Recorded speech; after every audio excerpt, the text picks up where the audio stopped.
Hello. आशा करते हैं आप लोग अच्छे होंगे और हम भी अच्छे हैं। तो क्लास 8 का जो है चैप्टर 2 लेकर आए हैं। पहला चैप्टर 1 जो है उसमें तू जिंदा है तो इस टाइप का चैप्टर है और पोयम है वो, और ये सेकंड चैप्टर ईदगाह है। और ये वीडियो थोड़ा लॉन्ग भी हो सकता है क्योंकि बहुत सारे क्वेश्चंस को डिस्कस करने आए हैं। तो क्लास 8 के जितने भी स्टूडेंट हैं वो हिंदी का जो क्लास होता है उसको बहुत अच्छे से मतलब कि समझिए और अच्छे से क्लियर करिए, क्योंकि 8 से ही रिलेटिव आपको 10th जो है पूरा 8 का ही रिलेटिव रहता है, खास करके हिंदी सब्जेक्ट को लेकर के। तो आज हम सबसे पहला चैप्टर को पहले ही करा चुके हैं, चैप्टर 2 लेकर आए हैं ईदगाह। ये बहुत ही अच्छा चैप्टर है और रोचक कहानी भी है कि एक छोटा सा बच्चा जो कि कितने परिस्थिति को समझ रहे हैं और कितना अच्छा से मतलब कि परिस्थिति को झेल रहे हैं।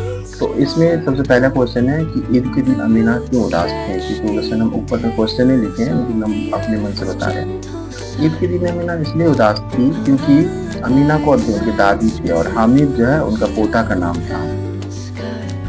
क्योंकि अब उसके घर में एक भी दाना नहीं था जो अपने बच्चे को देते, फिर भी हमीद अकेले कैसे 3 कोस तक पैदल चलकर ईदगाह तक पहुंचेगा। उनका दादी के मन में ये डर था कि इतना छोटा सा बच्चा कैसे 3 कोस तक पैदल चलेगा, और उसका पापा भी नहीं था तो उसको कंधा पे लेकर जाते, अम्मी भी नहीं थे। तो इसके लेकर के उनके दादी के मन में बहुत सारे सवाल खड़े हो रहे थे।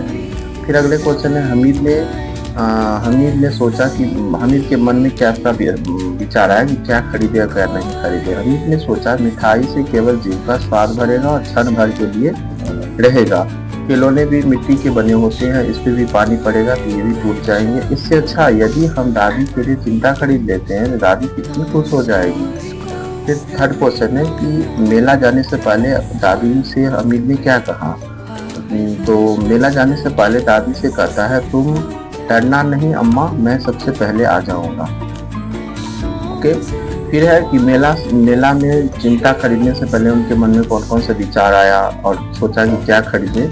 मेले में चिमटा खरीदने से पहले हमीद के मन में एक वयस्क की तरह विचार करने लगा। मतलब जैसे एक युवा आदमी सोचते हैं उसी तरह वो बच्चा जो है सोचने लगा।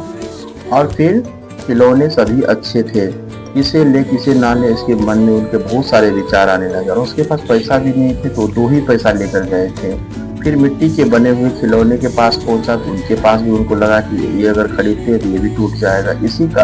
इसीलिए उसने सोचा कि चिमटा ही खरीद लेते हैं जिससे मेरे दादी को रोटी बनाते समय जो हाथ जल जाते हैं वो भी नहीं जलेगी। उसके बाद क्वेश्चन है हमीद ने चिमटे को किन किन रूपों में प्रयोग किया। हमीद ने चिमटे को बंदूक, हकीरों की चिमटे, मंजीरे तथा खिलौने को जान निकालने वाला हथियार के रूप में उपयोग की बात करेंगे। उसके अगला है क्वेश्चन नंबर 6, ईदगाह कहानी आपको कैसे लगी। ईदगाह कहानी बहुत ही रोचक है। यह कहानी बाल मनोविज्ञान पर आधारित है।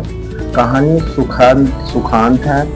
उसके अभावग्रस्त बच्चे की तरह सीखते हैं। और फिर कह रहा कि चिमटा देखकर अमीना के मन में कैसा भाव आया। चिमटा देखकर के अमीना के मन में ये भाव आया कि अरे किसा बच्चा है कि अपने लिए नहीं खरीद करके कुछ और मेरे लिए चिमटा लेगा। पहले वो क्रोध अवस्था में गए, क्रोध हो गए बहुत। और फिर जब वो चिमटे देखे और बच्चे से सारे बात समझे तो वो बताए कि दादी अगर हम खिलौना ले लेते हैं तो क्षणिक भर के हंस उससे मेरा मिट्टी का बना रहता है और टूट जाएगा पानी पड़ने से। अगर हम कुछ खा लेते हैं तो भी तो स्वाद के लिए कुछ देर के लिए रहता है। अगर आपके लिए चिमटा ले लेते हैं तो इससे आपको रोटी बनाते समय हाथ नहीं जलेगी। दादी बहुत ही बिलख कर रोने लगे और उसको अपने गले लगा करके खूब रोए कि अगर इसके पास मम्मी अम्मी और इसका अब्बा रहते तो बहुत ही खुश होते और बहुत ज्यादा रोने लगे कि मेरा बच्चा इतना छोटा उम्र में इतना कुछ समझ गया। बहुत ज्यादा पकड़ कर बिलख कर रोने लगे। तो ये कहानी ये है कि एक छोटा सा बच्चा किस तरह अपने परिस्थिति को समझते हुए किए। इस तरह आज भी देखे हैं बहुत सारे ऐसे बच्चे हैं जो अपने घर का परिस्थिति समझते हैं और अपना ख्वाब को परिस्थिति के अनुकूल ढक लेते हैं। तो बस यही है। और अगर आप लोगों को पूरा वीडियो देखिएगा, अगर अच्छा लगेगा तो कमेंट लाइक शेयर कीजिए। और क्या ही कहें, इसी तरह मेरे चैनल पे यूट्यूब चैनल पे बने रहे और हम बहुत सारा मतलब वीडियोज अपलोड करेंगे, हिंदी का भी, मैथ्स का भी, हर एक सब्जेक्ट का टॉपिक वाइज करते रहेंगे। आप लोग पूरा देखते जाइए और प्यार से इन्हें बनाते रहिए। धन्यवाद।